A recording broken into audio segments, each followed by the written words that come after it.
Le mois d'avril, au mois consacré à la lutte contre les AVC, une pathologie très fréquente et paralysante devenue une urgence sanitaire dans le monde qui n'épargne presque aucune couche de la population. L'association de soutien aux patients et familles de victimes d'AVC se mobilise pour des activités de sensibilisation et de prévention. C'est une maladie qui est hyper fréquente et qui constitue l'une des premières urgences au Sénégal.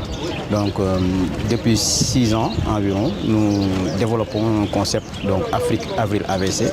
Et donc cette année, nous avons jugé nécessaire aussi d'y associer un étendard vert pour parler d'Avril vert afin de mieux porter la communication. En moyenne, il faut compter qu'un tiers des patients qui font des AVC au sein meurent et les 2 tiers se retrouvent avec des séquelles neurologiques, psychologiques et comportementales qui peuvent perdurer pendant des mois, voire des années. Et vous imaginez ce que cela peut être pour une vie, surtout quand cette personne est jeune. Des innovations de taille sont au menu du programme de ce mois d'avril 2026 pour une meilleure qualité sanitaire, cela afin de donner plus d'espoir aux victimes.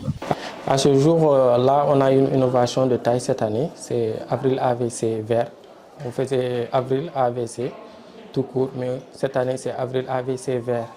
Vert comme l'espoir, la solidarité et en même temps aussi la santé. C'est pour ça qu'on dit que tout est permis.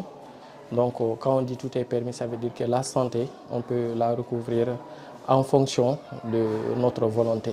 Donc c'est Avril AVC vert et c'est pour toute l'Afrique aussi. Des thèmes majeurs ont été abordés au cours des échanges dont le circuit du patient et les services de kinésithérapie. Ils permettront de rendre plus efficace la prise en charge des victimes d'AVC. Cette année, nous avons choisi 2 thèmes hyper importants. Le premier thème, c'est le circuit des patients, c'est-à-dire que pour chaque patient victime d'AVC, il doit passer normalement dans un circuit. Vous savez que c'est une urgence vitale et le traitement doit être fait le plus rapidement possible. Et pour ce faire, le patient doit reconnaître en premier ces signes, doit pouvoir suspecter donc l'accident vasculaire cérébral ou bien son entourage, déclencher une alerte, ce qu'on appelle chez nous une alerte thrombolyse, passer par le circuit des ambulanciers, arriver à l'hôpital au niveau des neurologues et peut-être pouvoir bénéficier de ce qu'on appelle une thrombolyse. Et enfin, être hospitalisé, puis aller bénéficier des services de kinésithérapie.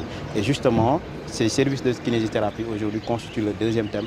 Et c'est pour cette raison que nous avons convié nos collègues de médecine physique rééducateurs qui sont aujourd'hui représentés par le professeur Ngor Sidé Diagne, que nous remercions énormément parce que aussi c'est un des pans de la prise en charge et il y a énormément de choses à développer au niveau de cette prise en charge post-AVC pour permettre aux patients de mieux récupérer après leur AVC. Pourtant, l'association de soutien aux patients et familles de victimes d'AVC ne cesse de mener des activités de prévention, lesquelles sont liées pour la plupart au sport et à l'hygiène de vie. Voilà, cette année, on en est à la 6e édition. Et comme activité, on a toujours fait ce qu'on appelle des activités sportives pour amener la population à faire du sport, pour éviter la survenue des AVC. On fait également des activités culinaires pour montrer aux gens comment bien manger et comment avoir une bonne hygiène de vie, mais aussi des activités scientifiques pour montrer aux gens la prise en charge des AVC, que ce soit en phase aiguë, que ce soit aussi après AVC dans l'insertion sociale du patient victime d'AVC. Professeur Ngor Sidé Diagne, chef du service de la médecine physique et de réadaptation de l'hôpital Fann, un service qui a en charge la rééducation et sans laquelle le malade ne peut retrouver son autonomie, d'où l'importance du service en question.